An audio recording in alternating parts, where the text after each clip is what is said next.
कभी कभी जिंदगी में कुछ पल ऐसे आते हैं जो हमें बस थाम देते हैं, है ना।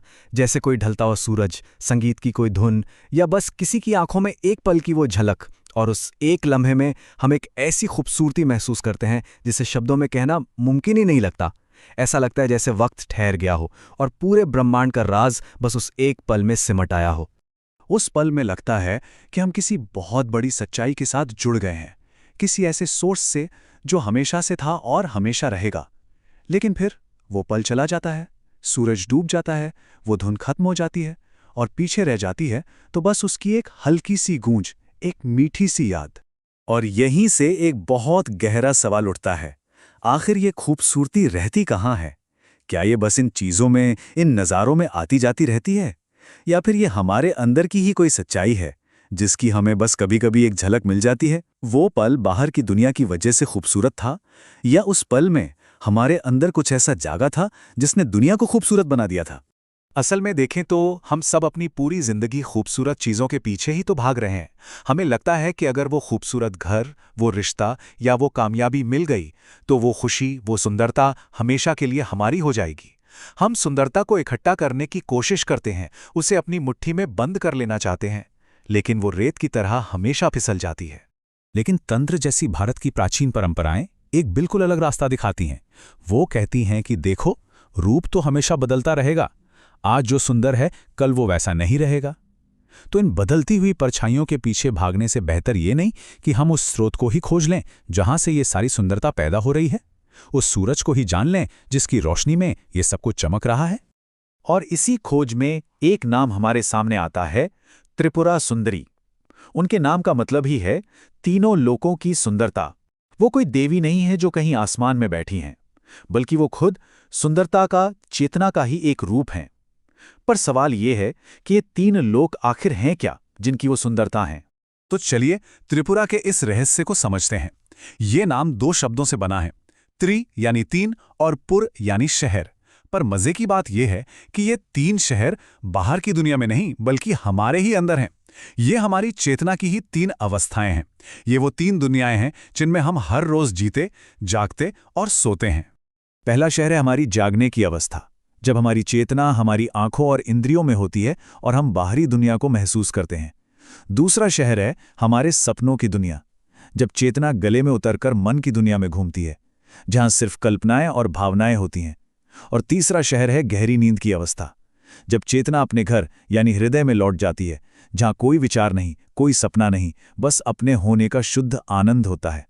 और सुंदरी वो चेतना का वो धागा है जो इन तीनों अवस्थाओं से गुजरता है, जो इन सबको एक साथ जोड़े रखता है। वो जागने वाले की चेतना भी है, सपने देखने वाले की भी, और गहरी नींद में सोए हुए की भी। इन तीनों अवस्थाओं को जो एक धागे में पिरोता है वो है हमारी चेतना का प्रकाश, और यहीं से सुंदरता का सबसे गहरा रहस्य खुलना शुरू होता है। ये परंपरा हमें एक ऐसा क्रांतिकारी विचार देती है जो सुंदरता को देखने का हमारा पूरा नजरिया ही बदल सकता है। जरा इस बात को ध्यान से सुनिए। ये परंपरा कहती है कि सुंदरता किसी फूल या किसी चेहरे में नहीं होती। सुंदरता तो हमारी अपनी चेतना की रोशनी है जो इन चीजों से टकराकर इनके जरिए चमक रही है। वो चीजें तो बस एक पर्दे की तरह हैं जिस पर हमारी ही चेतना की लाइट पड़ रही है और हमें सुंदरता का एहसास हो रहा है। इसे ऐसे समझिए, खूबसूरत चीजें चांद की तरह हैं। चांद की अपनी रोशनी नहीं होती है ना, वो तो बस सूरज की रोशनी को हम तक पहुंचाता है। ठीक वैसे ही कोई भी चीज अपने आप में सुंदर नहीं है, वो बस हमारी चेतना के सूरज की रोशनी को रिफ्लेक्ट कर रही है।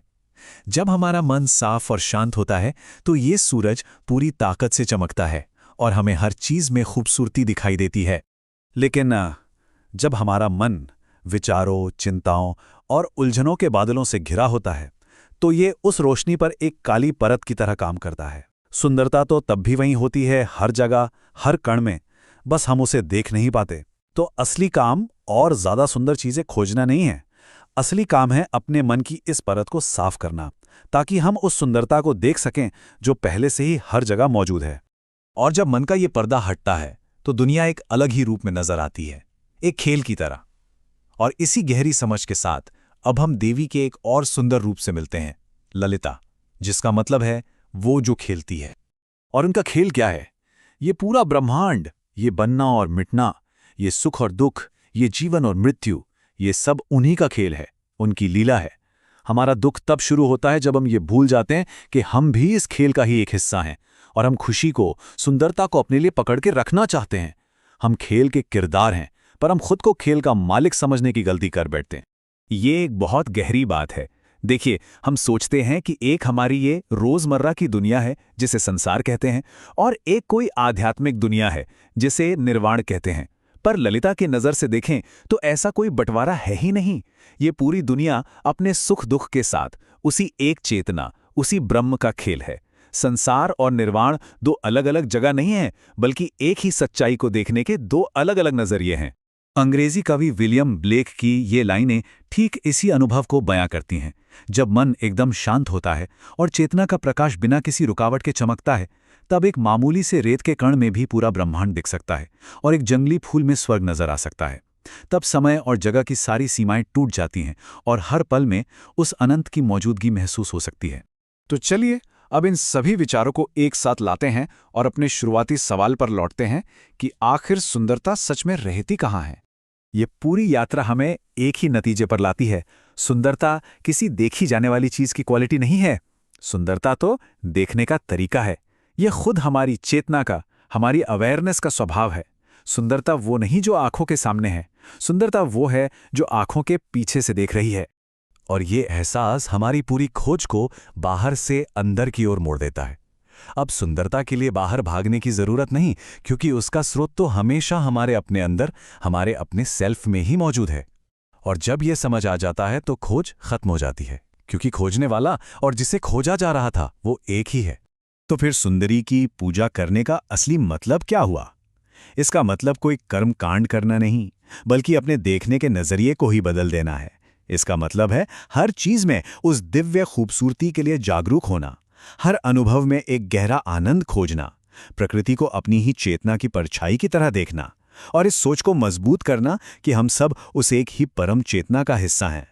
बस एक पल के लिए सोचिए, क्या बदलेगा अगर हम सच में हर चीज में, हर इंसान में, हर अनुभव में अपनी ही चेतना की रोशनी को देखना शुरू कर दें? जिंदगी कैसी हो जाएगी अगर हर नज़ारा हमारे अंदर के प्रकाश का ही एक रिफ्लेक्शन बन जाए? याद रखिए, आज तक आपने जितनी भी खूबसूरती महसूस की है, उसका असली स्रोत कभी बाहर था ही नहीं।